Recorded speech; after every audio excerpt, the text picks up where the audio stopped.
Dans cette vidéo, je t'apprends pourquoi il est hyper important d'apprendre à méditer tout de suite avec la bonne posture et la bonne respiration. De cette manière, tu pourras obtenir de vrais résultats et tu verras vraiment que tu progresses graduellement dans ta pratique méditative.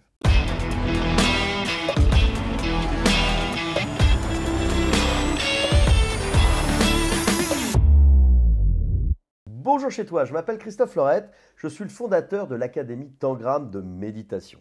Alors, qu'est-ce que c'est que l'Académie Tangram? C'est une académie qui a pour vocation de former à l'enseignement et également à la pratique méditative des origines des coachs de méditation de qualité. Alors aujourd'hui, dans cette vidéo, je vais te parler en détail de la première chose que tu dois normalement savoir avant de commencer la pratique méditative. Alors, pourquoi je dis normalement? Parce que dans les faits, lorsque je regarde comment méditent la plupart des gens qui commencent la méditation, lorsque je parle avec eux de leur pratique, je m'aperçois le plus souvent qu'ils n'ont pas les bonnes informations. Le problème, lorsque tu n'as pas les bonnes informations tout de suite, c'est que tu perds ton temps. Tu perds ton temps déjà à penser que tu médites, alors que finalement, tu ne fais que te relaxer. Et le plus souvent, les personnes qui sont dans cet état d'esprit, qui pensent méditer alors qu'ils se relaxent, ils n'ont pas de résultat et ils finissent par abandonner la pratique en se disant que la méditation n'est pas faite pour eux. Seulement voilà, méditer, ça ne se fait pas n'importe comment, c'est vraiment une pratique qui s'apprend. Il ne suffit pas de se poser dans un endroit n'importe où, de fermer les yeux et de croire que ces pensées vont s'arrêter au profit d'une révélation qui va changer ta réalité de vie, qui va changer toute ta vie. En fait, ça ne se passera jamais comme ça. Méditer, c'est comme n'importe quelle discipline. C'est quelque chose qui s'apprend très sérieusement parce qu'il y a beaucoup de choses à assimiler. Et si en apparence la posture est immobile, en réalité à l'intérieur de la tête de celui qui médite, c'est le plus souvent et surtout au début de sa pratique un tsunami qui va déferler dans son crâne. En fait, dans la tête de celui qui médite, c'est souvent très confus et les pensées se bousculent le plus souvent sans aucune interruption. Alors bien sûr, je te rassure, ça va se calmer avec la pratique, mais au départ, c'est ça qui se passe. Et si tu n'es pas dirigé par de bonnes informations ou par quelqu'un qui va te coacher, ce qui va se passer, c'est qu'au bout d'un moment, tu ne vas pas savoir quoi faire de toutes ces pensées. Donc, ce qui est vraiment important pour toi ici, c'est de comprendre tout de suite qu'il ne faut pas se fier aux apparences. Ne pense surtout pas que tu peux méditer facilement sans être guidé. Si tu fais ça, tu n'auras pas de résultats qui vont être probants. Au mieux, tu pourras inspirer des engourdissements et par exemple un ennui profond entre deux phases d'endormissement et d'agitation, mais tu ne méditeras pas vraiment et tu n'auras pas vraiment de très bons résultats. Pour te donner un ordre d'idée, il se produit à peu près la même chose que si tu faisais de la musculation ou du fitness sans être guidé, sans connaître les informations. Si tu n'exécutes pas parfaitement le mouvement, si tu ne connais pas les règles de nutrition, de récupération et les plans d'entraînement à mettre en place selon ton niveau du moment, tu peux être quasi sûr que tu n'auras pas de résultats incroyables dans ce sport. C'est exactement la même chose avec la pratique méditative. Méditer, c'est vraiment technique et te faire accompagner par un coach de méditation de qualité, ça fera toute la différence dans ton ressenti et surtout dans tes résultats. Ça sera vraiment l'assurance d'une progression graduelle et d'un résultat à la mesure de tes efforts. Oui, la méditation, c'est comme tout sport, toute activité, ça demande des bases. Et ça demande également quelques efforts. Être encadré par un enseignement de qualité, ça va maintenir ta motivation au top et chaque séance, tu vas progresser un peu plus vite. Donc comme je te le disais au début de cette vidéo, on va parler de la première chose qu'un bon coach doit normalement parler à ses élèves. On va parler de l'importance de la posture et de la respiration dans la pratique méditative. Je vais t'expliquer pourquoi c'est vraiment important. D'une manière très rapide et très directe, j'ai envie de te dire juste une chose, c'est que si jamais tu ne respectes pas ces deux fondamentaux, on ne pourra pas parler de méditation, on pourra parler éventuellement de relaxation, mais ça ne sera pas la véritable méditation des origines qui va changer ta vie. Alors bien sûr, tu as des gens qui vont te dire, et je suis sûr que tu en as rencontré déjà des dizaines, qui te disent « Moi, je médite n'importe où et peu importe la posture, tu peux très bien méditer les yeux fermés, assis ou allongé dans ton lit. » Ces personnes-là, je te le dis clairement, n'ont rien compris à la méditation. Ils confondent de toute évidence la méditation avec la relaxation et ils font une sieste déguisée.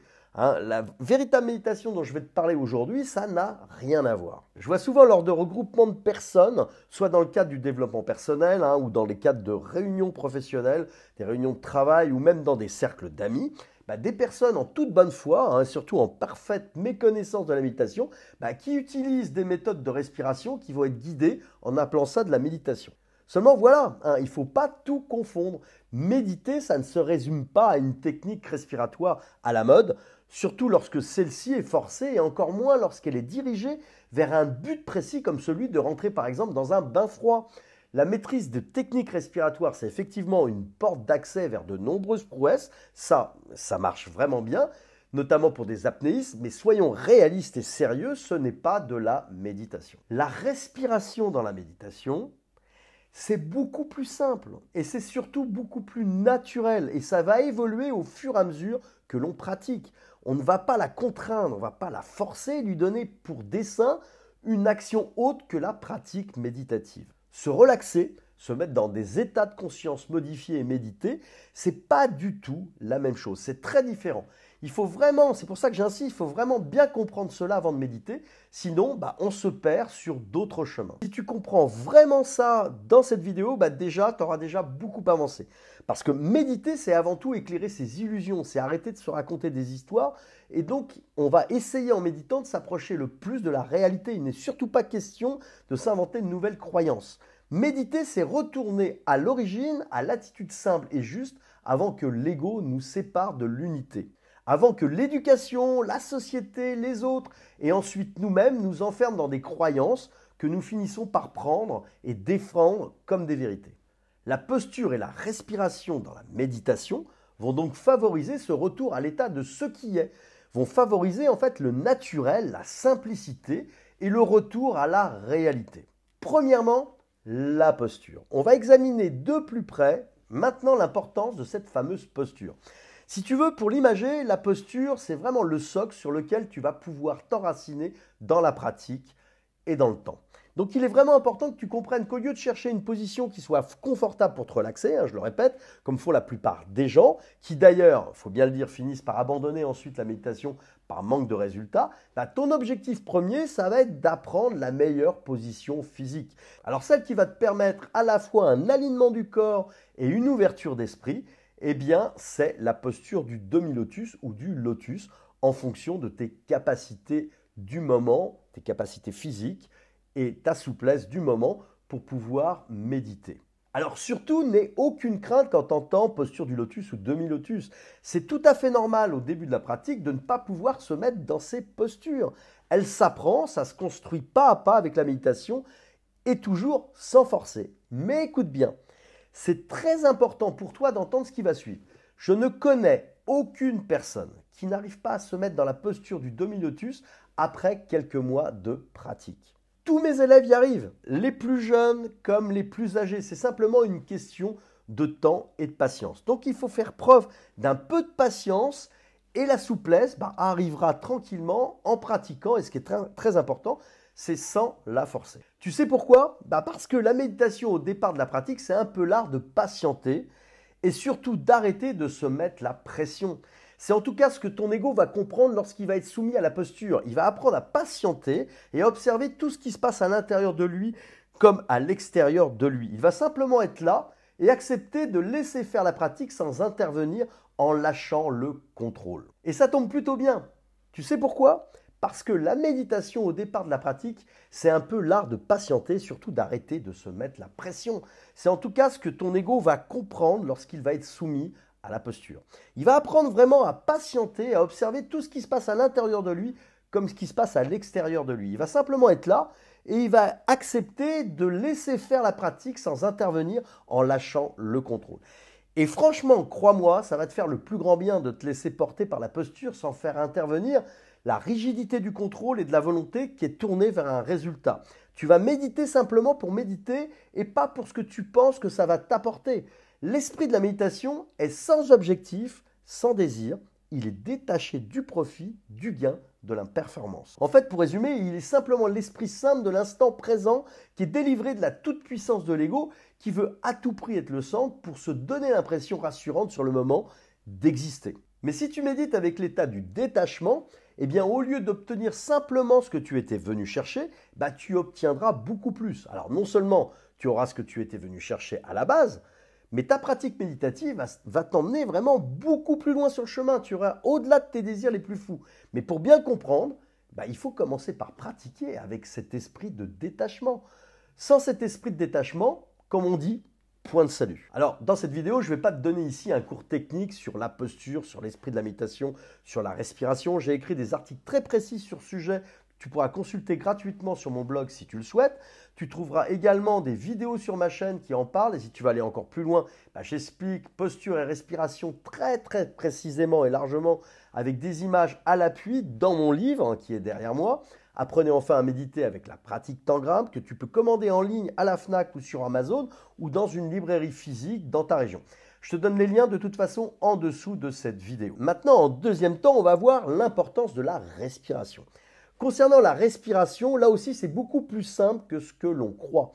Il suffit, une fois qu'on est en posture, de fermer la bouche et de ne plus l'ouvrir. Et oui, parce que la respiration, elle va se faire vraiment beaucoup plus profondément dans l'inspire comme dans l'expire, en respirant uniquement par le nez. Alors là aussi, tu peux trouver tous les détails sur le blog, dans mes vidéos comme dans mon livre, mais ce que je peux te résumer ici, c'est qu'il ne s'agit pas d'une technique compliquée de plus où tu vas compter des temps, où tu vas bloquer ta respiration, puis ensuite la reprendre et ensuite rejeter l'air fortement. Non, ce que je te propose dans la véritable méditation, c'est vraiment de retrouver une respiration qui est juste, qui est harmonieuse, qui est sereine. Avec la pratique, naturellement, tu vas allonger ton expiration. Tout ça, ça va se faire sans se forcer, ça va se faire tranquillement comme pour la souplesse dans la posture. Ce qui est vraiment important de comprendre aujourd'hui dans cette vidéo, c'est que tout est cool. Il n'y a pas de pression. Rappelle-toi, pas d'attente, pas d'objectif. Simplement retrouver l'attitude juste et simple qui ouvre vers tout ce qui est, sans aucune séparation ni aucune discrimination. Respirer, ça va vraiment se faire dans une expiration profonde et une inspiration naturelle. C'est très simple.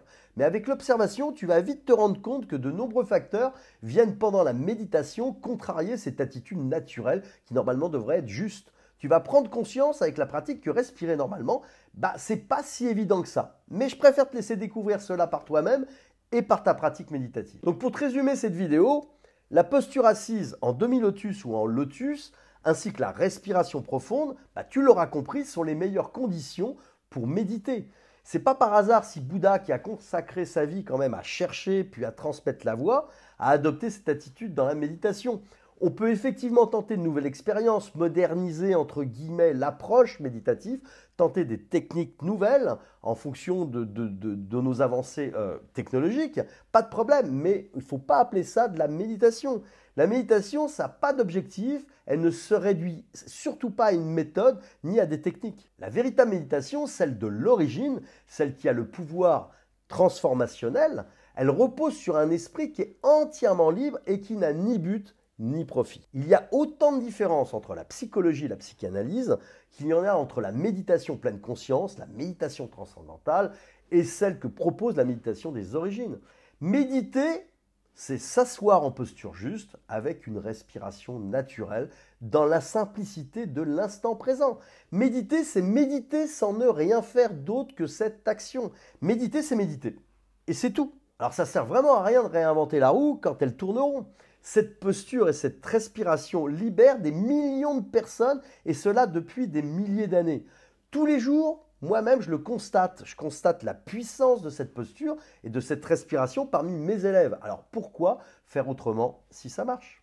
Voilà, maintenant tu sais exactement pourquoi il faut apprendre impérativement la posture juste et la respiration juste pour progresser sur la voie méditative.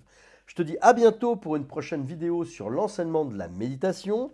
En attendant, si tu souhaites en savoir davantage sur le métier de coach de méditation et sur la méditation en général, je te laisse t'abonner au blog. Je te donne l'adresse, c'est christophe-lorette.fr. De toute façon, tu l'auras en bas de la vidéo. Ainsi, tu seras certain de recevoir les bonnes infos sur la véritable pratique méditative et de commencer à méditer en toute sérénité. Je te dis à très vite pour d'autres vidéos sur la méditation.